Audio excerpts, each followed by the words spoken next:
Bismillahirrahmanirrahim. Alhamdulillah wassalatu wassalamu ala Rasulillah wa ala alihi wa ashabihi wa man tabi'ahum bi ihsanin ila yaumiddin. Wa ba'd.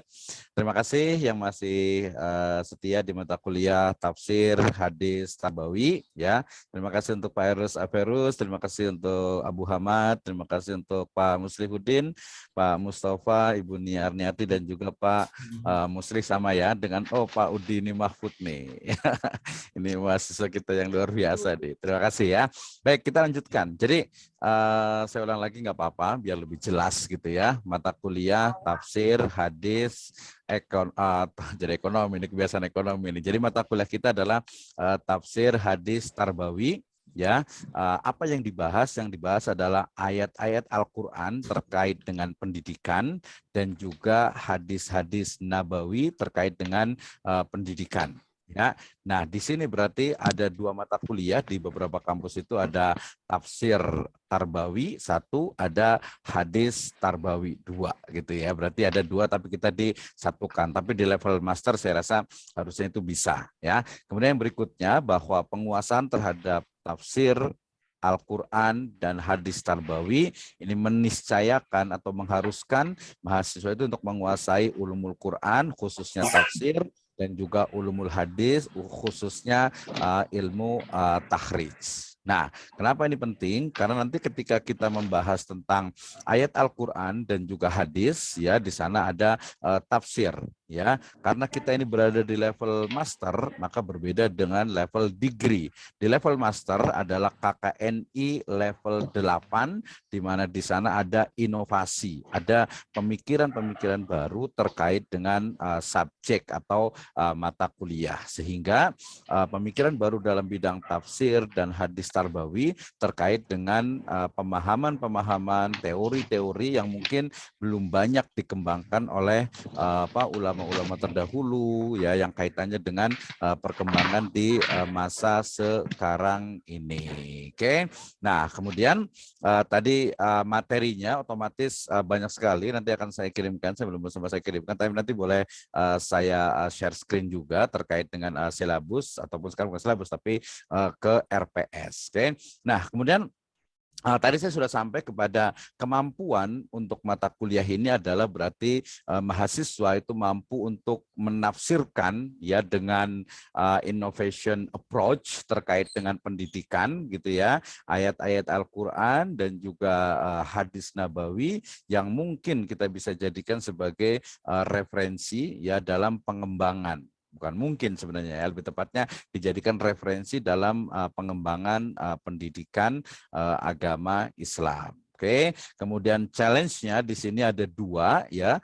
Pertama tadi kemampuan yang harus dikuasai. Pertama adalah dari sisi untuk preferensinya atau untuk public speaking-nya atau lebih tepatnya untuk presentasinya gitu ya. Nanti presentasi ini ada dua yang akan dinilai gitu ya. Pertama adalah dari sisi performance dari slide-nya.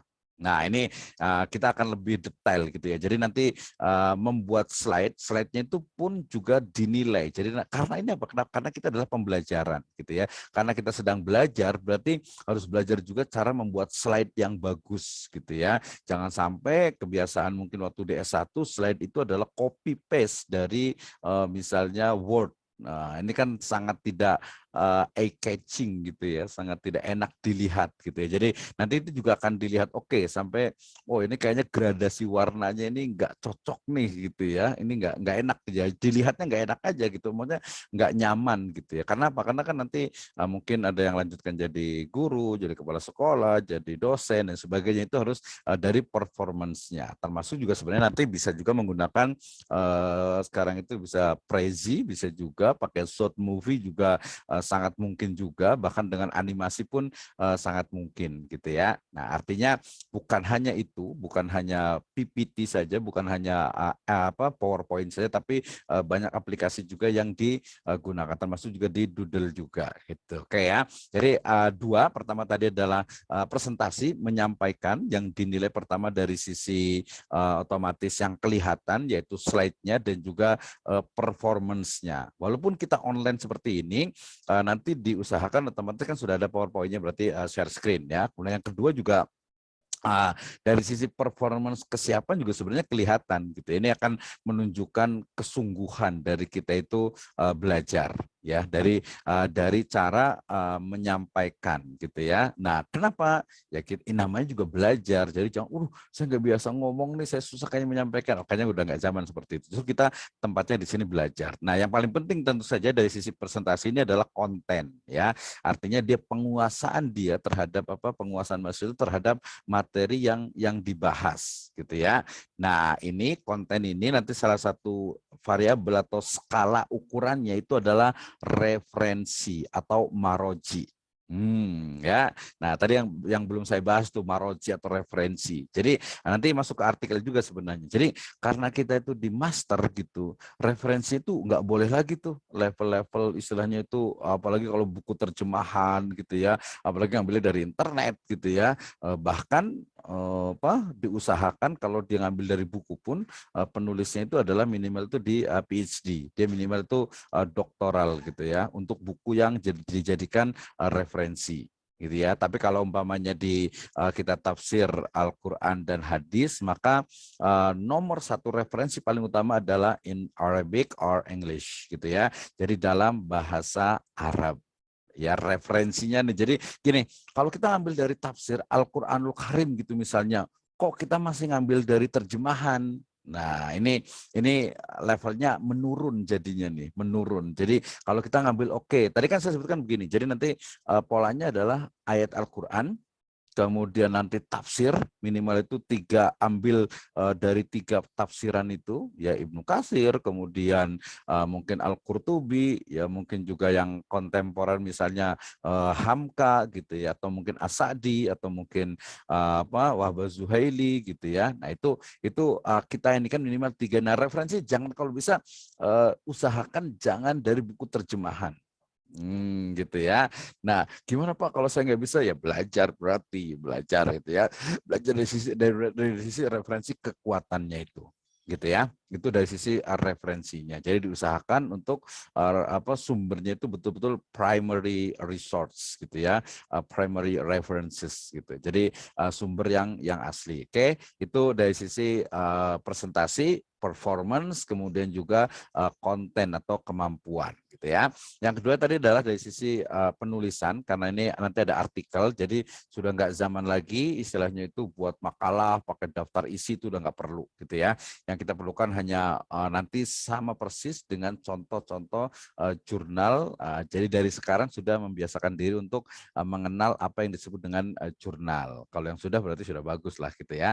Nah, yang belum berarti guru pun sekarang juga ada anjuran juga untuk menulis jurnalnya juga gitu ya. Jadi nanti judul kemudian nama, nanti saya kasihkan contoh ini ya. Judul, nama, kemudian nanti ada abstraknya, cara membuat abstrak itu juga penting. Kemudian nanti ada literatur review gitu ya, ada penelitian terdahulu yang kita buat referensi gitu ya. Kemudian kedalaman dan sistematika serta metodologi. Plus nanti yang terakhir adalah referensi. Nah, ini ya, kalau tidak tahu ya bertanya gitu ya. Kenapa? Atau mungkin kalau yang kurang paham boleh kita diskusikan ya, kita boleh diskusikan terkait dengan pembelajaran dari tafsir hadis tarbawi ini. Jadi 2 ini yang jadi standar untuk ini. Jadi kita tidak ada ujian gitu ya. Ujiannya itu adalah pertama itu dia membuat kayak semacam outline untuk artikelnya,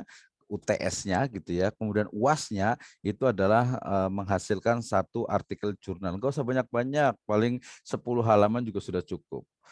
Ada yang bilang 10 halaman banyak juga gitu kali ya. Enggak lah, 10 halaman itu sangat sedikit sekali ya. Nanti kita akan saya kasih contoh untuk ininya artikelnya. Nah, pelan-pelan saja ya. Oke, jadi tadi akhir dari pembelajaran di tafsir Al-Qur'an ataupun tafsir hadis tarbawi ini adalah berarti mahasiswa itu mampu menguasai ya ayat-ayat Al-Qur'an dan hadis-hadis terkait dengan apa? Dengan pendidikan. Nah, kita bisa sifatnya bisa mengikuti kayak semacam tafsir maudhu'i gitu ya, atau kembali kepada deduktif, yaitu tafsirnya baru ayatnya baru tafsir hadis ayatnya baru tafsirnya baru hadisnya. Kayaknya kalau merujuk ke subjek mata kuliah sih bukan maudhu'i gitu ya, tapi tafsirnya. Tapi kalau mau maudhu'i boleh juga. Maudhu'i ini artinya tematik gitu ya, tematik. Misalnya pertama berbicara tentang yang paling banyak itu biasanya metodologi gitu ya. Tapi ada juga nih berbicara tentang kelembagaan gitu ya, atau bicara tentang keuangan gitu ya, tentang keuangan. Misalnya ada teman mahasiswa itu yang karena ekonomi dia membahas tentang tesisnya itu tentang tentang ujroh fi gaji benefit gaji lah ya, gaji dari para pengajar Al-Qur'an. Ini kan yang di Markosukuan banyak gitu ya. Kok ada hadis Nabi nih ya tentang ya sebaik-baik ujroh itu adalah ujrohnya seseorang yang membacakan atau yang mengajarkan Al-Qur'an. Nah, itu seperti apa sebenarnya dari sisi ujrohnya itu? Itu bisa juga ada ayatnya, ada hadisnya juga. Tapi saya akan tunjukkan justru ayat dan hadisnya yang sudah saya kumpulkan juga di kumpulan hadis pendidikan ya. Oke. Tadi dari sisi pembelajarannya, kemudian dari sisi tadi maudhu'i ataupun tafsir atau ayatnya atau hadisnya ini juga diperbolehkan. Misalnya, oke, berarti saya akan ini ya, share screen. Nanti salah saya share juga di itu di mana di grup gitu ya. Di grup terkait dengan ini contoh ayat dan hadisnya. Oke, saya akan share screen. Oke, saya akan share screen di contoh ayat dan hadis. Nah, oke. Ya, ini adalah contoh-contoh beberapa dari ayat Al-Qur'an dan hadis terkait dengan pendidikan, ya.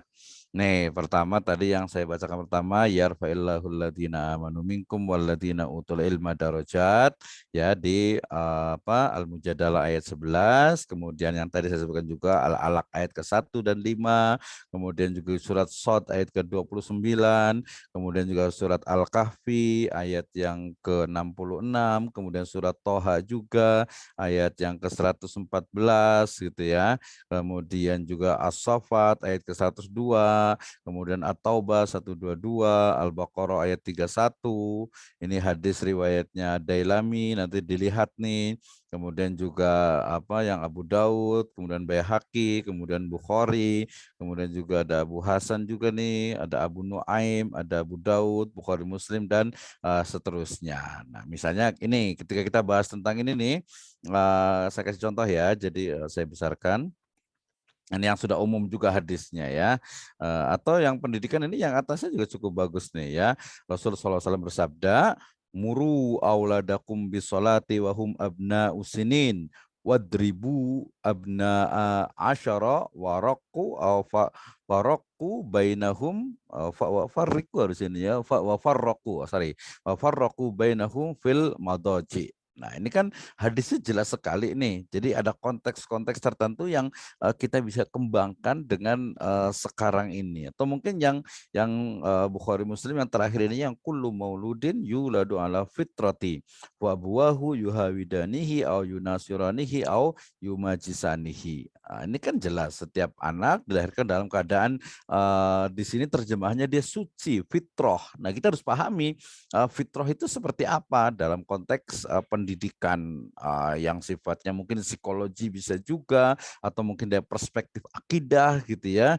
Dan fa'abuahu yuhawidanihi au yunasiranihi au yumajisanihi. Nah, ini jadi satu hadis saja, ini biasa kalau Pak Ustadz Airus ini bisa berarti bisa jadi buat ini nih, buat khotbah Jumat pun bisa, buat kultum pun bisa juga seperti ini, kultum pendidikan gitu ya. Kayaknya nanti kita perlu challenge juga nih buat kayak 5 menit ya, atau 1 menit malah kalau di real video itu 1 menit membahas tentang ini. Kayaknya kalau yang itu boleh jadi challenge juga kayaknya nanti ya.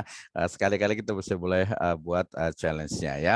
Ini nanti saya share di ini, insya Allah ya, saya share di grup terkait dengan banyak sekali hadis dan juga ayat Al-Quran tentang pendidikan ya. Dan mungkin kita bisa lebih explore lagi, banyak lagi ayat dan juga hadis tentang pendidikan ini. Gitu.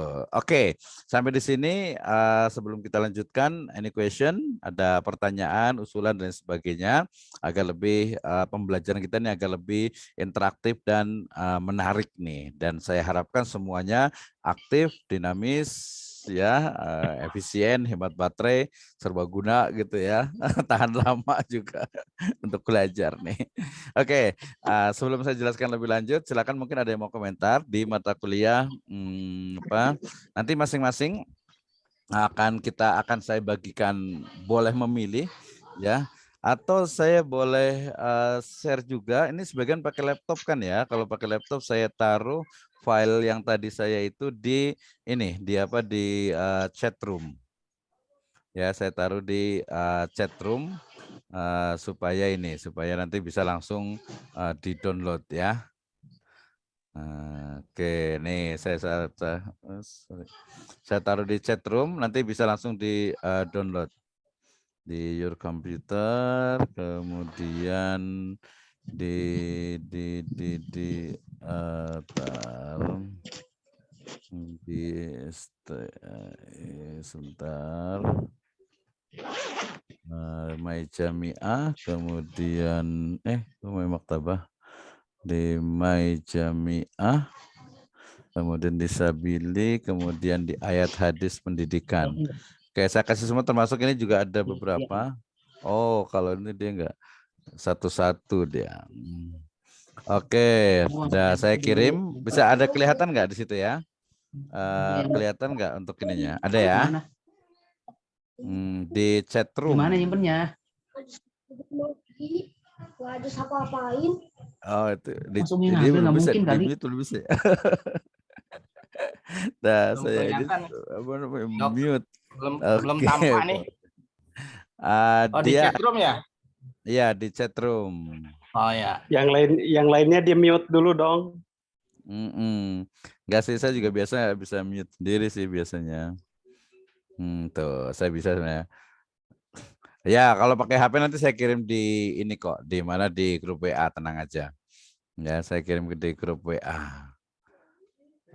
Oke, ada dua ya. Untuk ini aja mungkin yang pakai laptop aja biar kelihatan. Jadi nanti kita akan bagi, atau juga masing-masing boleh juga.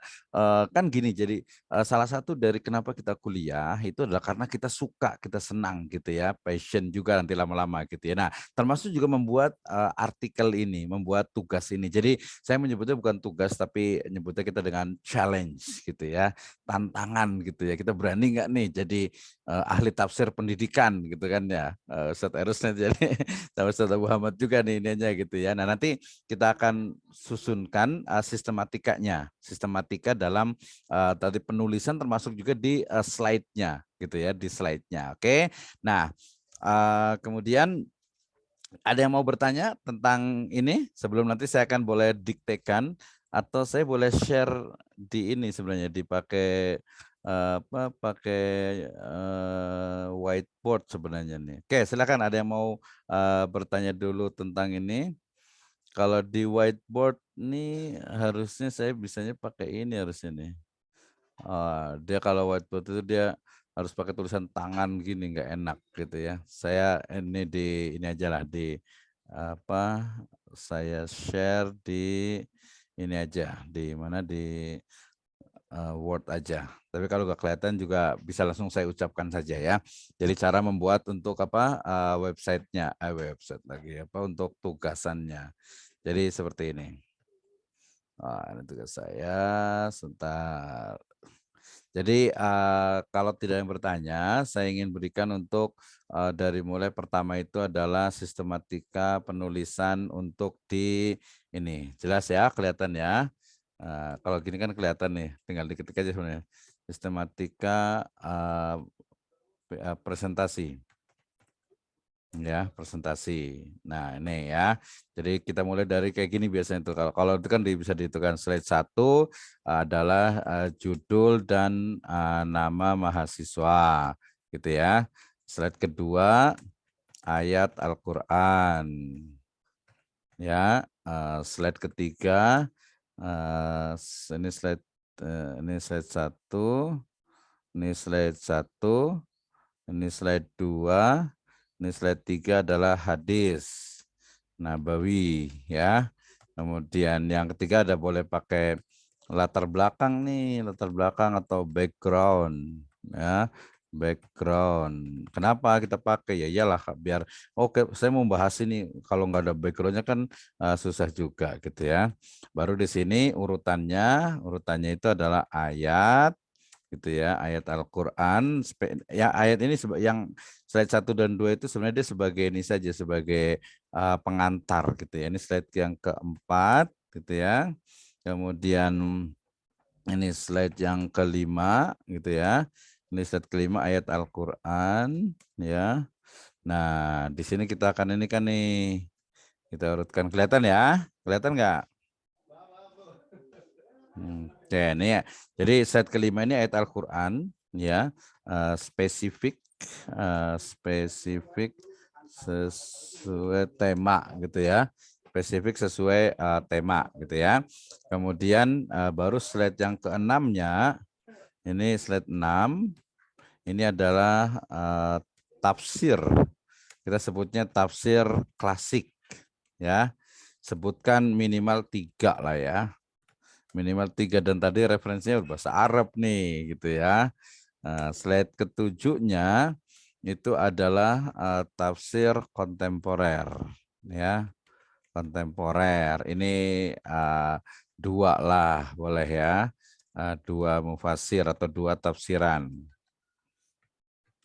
Ini nanti langsung jadi, ini kan nanti langsung berikutnya langsung jadi artikelnya ini. 7 slide ke-8 ini adalah tafsiran kita sebut saja mahasiswa ya. Penyusun aja lah ya. Atau dalam kurung ini mahasiswa. Jadi ada punya kita di sini nih, punya mahasiswa nih. Tafsirannya di sini gitu ya. Nah, seperti ini. Nanti setelah ini baru yang jadi banyak nih ya. Slide yang ke-9-nya adalah hadis nabawi ya, spesifik juga, spesifik sesuai dengan tema gitu ya. Kemudian kita nyebutnya ini juga ya, untuk hadis itu juga kita nyebutnya tafsir juga ya. Artinya tafsir hadis gitu, karena tafsir itu kan interpretasi gitu ya. Ke-10-nya adalah tafsir biar nggak salah, tafsir hadis klasik gitu ya. Kalau ini tafsir ini yang ke-11-nya adalah tafsir hadis kontemporer. Kemudian yang ke-12-nya adalah tafsiran penyusun atau mahasiswa. Nah, sampai sini saja ya.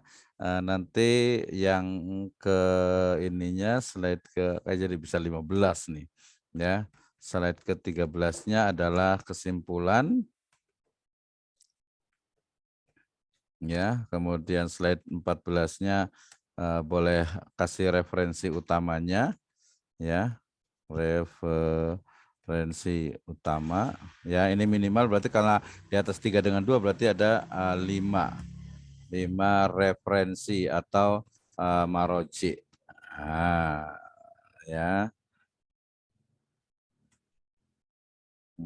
Oke, bisa dibaca. Ini nanti baru ke kesimpulannya kan sudah referensi. Oke, ini saya akan kopikan juga nanti di ini. Di chat room kan kelihatan ya. Nah, tuh ya. Ini untuk ini aja. Nah, nanti untuk yang artikelnya pun lebih kurang itu begini. Ya, seperti ini. Jadi judul dan mahasiswa ayat ini yang slide 2 dengan 3 ini sebenarnya hanya muqaddimah. Dia hanya apa sih? Hanya kalau di saya itu biasanya untuk stimulus awal saja bahwa kita akan membahas ini gitu.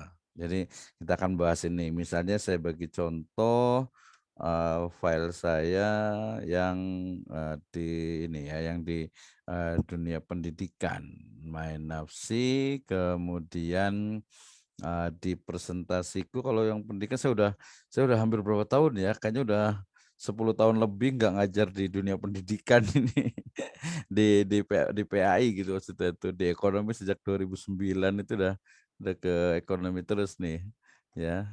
Tapi ada juga yang agak-agak mirip lah ya. Kalau kita sebut tazkiyah itu sebagai juga model pendidikan gitu ya, maka saya akan sharekan presentasi saya terkait dengan ini tentang apa tazkiyah ya.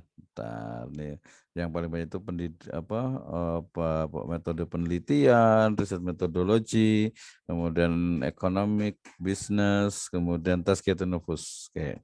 Saya ambil yang di sini. Jadi kalau tazkiyah itu sebagai juga metode pembelajaran, bahkan disebut-sebutkan long life education gitu ya untuk di ini. Nah, ini bisa jadi contohnya. Saya bagi contoh untuk yang di awalin saja. Sebentar, saya masih open. Oke, saya akan sharekan dulu di ini saya. Ya. Oke, ini masih opening. Ya, jadi ini urutannya. Ini yang nomor 1, 2, 3 ini standar biasanya. Nah, saya buatnya itu seperti ini. Screen sharing has stopped as the share window is closed. Oke, I try again. Nah, saya coba lagi. Nah, ini presentasi saya yang dulu. Saya hanya mau tunjukkan ini aja. Tunjukkan yang di awal. Jadi ini kekhasan ya. Jadi ketika pertama di slide pertama itu adalah judul, ya kan? Judul dengan nama penulisnya tentu saja. Nanti pakai logo boleh gitu ya. Kemudian yang kedua ini kalam ilahi saya menyebutnya. Ya, jadi ayat-ayat Al-Quran terkait spesifik dengan topik ya, dengan tema. Nah, ini di slide yang pertama seperti ini, mau pakai kalam ilahi, pakai dustur ilahi, pakai kalamullah, pakai ayat Al-Quran, boleh bebas gitu ya. Ini yang pertama. Yang kedua adalah sunnah nabawi, ini dari hadis. Ini sebenarnya yang kalau biasa saya gunakan itu untuk ini, untuk apa ya, menjadi dasar gitu ya, menjadi sebab utama. Oke, saya mau bahas tentang tema ini, maka ayat yang saya taruh di awal itu adalah ini, kemudian juga hadisnya itu ini gitu ya. Nah, kemudian baru ke makna biasanya itu ya.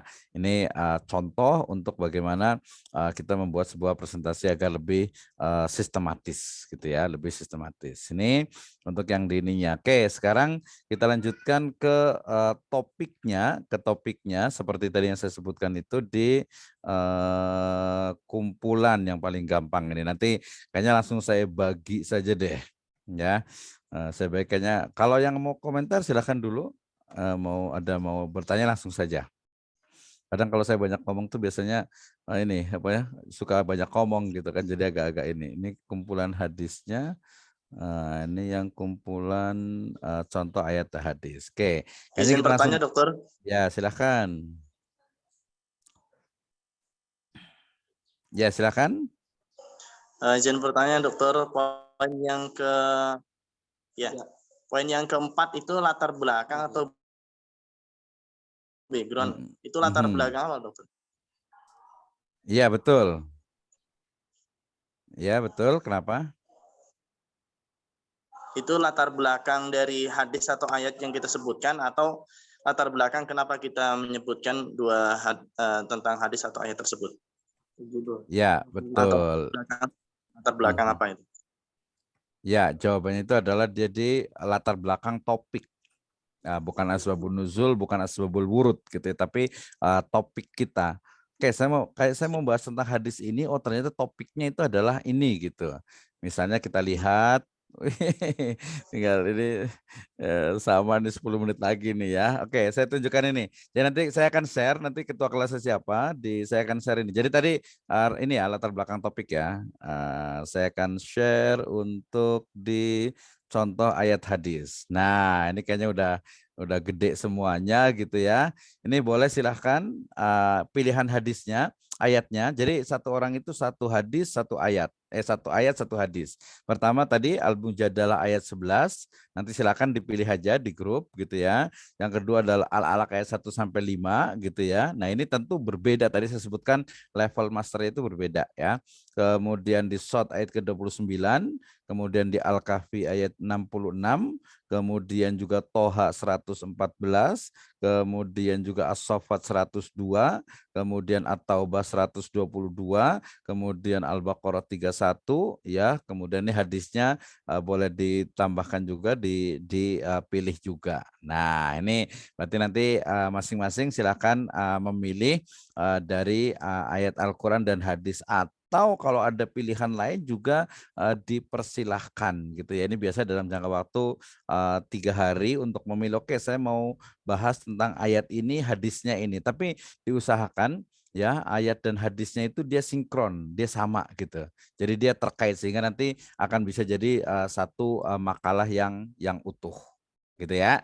Nah, jadi ini jadi satu mahasiswa ngambil satu ayat kemudian satu hadis. Nah, itu yang dibahas yang utamanya itu. Nanti ketika membahas ayat ternyata ada ayat lain yang serupa, itu udah masuk tuh tafsir bil maksur, ayah bil ayah gitu. Ayat dengan ayat. Nanti ayat dengan hadis, makanya cari hadis yang nyambung yang sesuai topiknya ya dengan ayat tersebut. Nah, polanya seperti ini. Nanti kita akan tambahkan dari sisi tafsir klasik kan kita bukan hanya tidak hanya menyebutkan tapi setelah disebutkan baru kita tafsirkan lagi, sebutkan baru kita komentari lagi, sebutkan kita komentari lagi, sebutkan kita komentari lagi baru akhirnya kita sebutkan kita jadikan satu kesimpulan. Oke, silakan ada yang mau bertanya. Masih ada waktu 7 menit.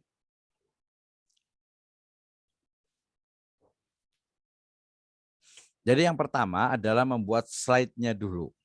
Kalau slide-nya sudah bagus, nanti baru ditambah yang berikutnya makalah. Jadi kalau pembagiannya mirip-mirip dengan slide itu adalah untuk UTS, kemudian artikelnya itu adalah untuk UAS. Silakan, ada yang mau bertanya?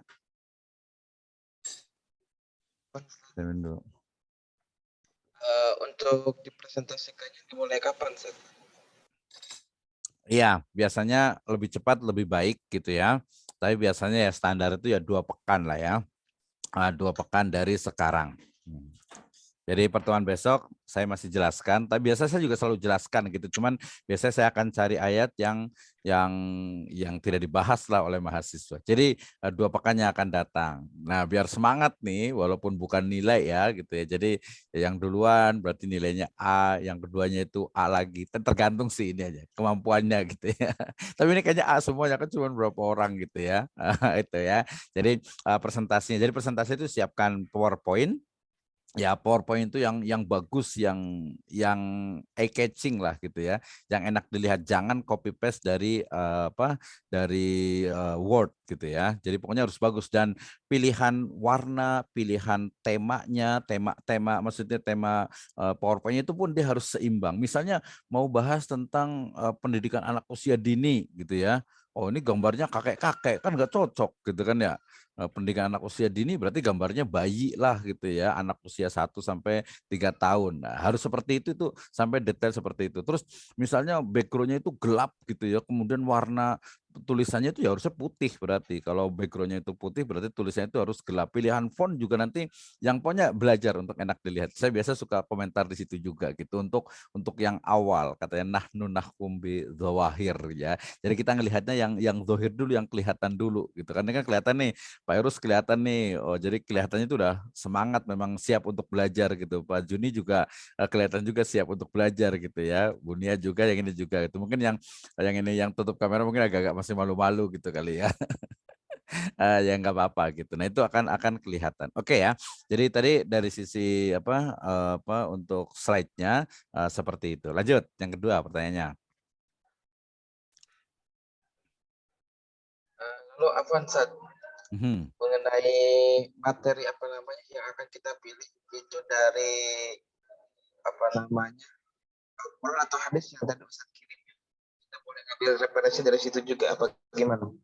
Ya, betul. Ya, jadi untuk materi ya topiknya itu usulan dari saya adalah yang saya kirim itu yang tadi judul filenya yang ada di itu adalah apa? Adalah apa contoh ayat dan hadis itu ya. Nah, itu boleh ambil dari situ atau juga kita berikan kebebasan yang lainnya, ayat yang lainnya, hadis yang lain, tapi nanti boleh koordinasi dengan saya, nanya ke saya aja gitu. Pak, saya mau ini nih yang ayat ini boleh nggak? Kalau saya ya boleh aja, asal di situ memang ada makna pendidikannya gitu ya, makna pendidikan sampai mungkin ayat yang sudah umum misalnya wa ma khalaqtul jinna wal insa illa liya'budun. Pak, ini kan gak ada kaitan dengan pendidikan, ada lah gitu. Justru ada proses di situ gitu. Jadi nanti boleh ngambil dari yang saya kasih contoh ayat dan hadis gitu ya, atau mengambil sendiri secara bebas, secara oh saya mau yang ini aja Pak, kayaknya menarik. Karena tadi saya sebutkan pilihan topik itu adalah sesuatu yang memang kita suka, kita seneng gitu. Misalnya, wah saya sukanya sejarah nih gitu ya, berarti ada pendidikan sejarah, atau saya sukanya ekonomi, ya udah berarti pendidikan ekonominya ada nggak sih di itu? Pokoknya penting kan ada kaitan dengan pendidikan gitu ya, pendidikan agama Islam. Itu Pak Juni. Silakan yang lain, masih ada 3 menit nih ya. Nanti pilihannya silakan dikoordinasikan ke ketuanya, kayaknya nih koordinatornya. Dan lebih bagus nanti komunikasinya di grup WA aja. Jadi biar misal Pak Juni mau ngambil ini nih, gitu ya udah. Berarti yang lain nggak mungkin kan masa mau sama gitu kan, pasti berbeda gitu. Cari yang lainnya. Jadi pilihannya lebih bebas, bisa di situ, bisa yang usulan saya atau bisa yang lainnya. Terima kasih Pak Juni. Ada lagi yang lain?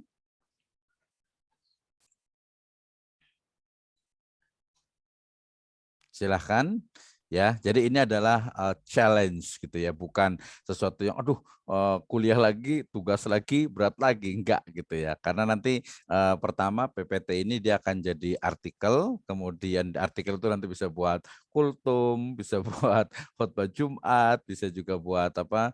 Nanti saya pengennya sih agak tinggi sedikit, ini jadi book chapter nih dikumpulkan. Kalau nggak jadi jurnal, kita kumpulkan jadi satu, kemudian dijadikan buku nih. Saya memang ini buku ya, kalau Pak Udini udah tahu nih. Jadi ininya saya memang ke buku gitu ya. Jadi senang aja ada asarnya, ada bekasnya gitu ya. Jadi oke, kelas ini ada berarti di sini ada 10, ya ada 10, dikurangi 2 ada 8. 8 orang jadi satu buku kan keren banget gitu. Ini loh buktinya Bapak pernah kuliah di sini hasilnya. Makanya nanti kalau bisa diurutkan masing-masingnya beda. Siapa nih yang udahlah yang gampang aja lah ala-ala kayak 1 sampai 5 tadi, kemudian Al-Mujadilah ayat ke-11 boleh aja, tapi kan dia beda dengan S1. S1 mungkin hanya copy paste, paling hanya deskripsi, hanya narasi. Kita harus ada inovasi, mengkaitkan dengan banyak hal ya, banyak hal dari ayat tersebut. Itu nanti istilah hukum Islamnya adalah istimbatul ahkam. Jadi istimbatut tarbiyah atau istimbatun nadhoriyatut tarbiyah. Jadi kita mengambil teori-teori pendidikan tarbiyah dari ayat dan juga hadis. Nah, itu ya. Oke, masih 2 menit nih. Pak Dokter, Ini tanya nih, Pak Dokter. silakan. Ya, tadi kan yang paling banyak katanya 10 halaman. 10 halaman itu termasuk slide atau makalahnya saja. Terus apa ya? Itu dulu mungkin Pak Dokter. Ya, betul. Slide-nya 10, kemudian artikelnya juga 10. Itu sebenarnya lebih kurangnya kalau mau diturunin 8 lah ya. 8 sampai enggak boleh lebih dari 15 juga. Enggak boleh lebih dari 15 kalau tulis artikelnya ya. Jadi standar itu 8 sampai 12 halaman. Nanti saya kasihkan contoh untuk ini di grup WA-nya, saya akan kasih contoh untuk artikel jurnalnya. Lebih kurangnya seperti itu. Gitu. Oke, ada yang lain silakan. Yang kedua Pak Dokter, yang kedua. Yang dimaksud dengan inovasi itu pemikiran baru atau bagaimana kan apa namanya, kalau tafsir ini kan juga sudah banyak yang itu ya. Bagaimana Pak Dokter kita? Hasil pemikiran kita sendiri atau bagaimana? Ya, sebenarnya inovasi ini dia ada levelingnya, ada levelnya. Level pertama itu adalah dia merangkum dari berbagai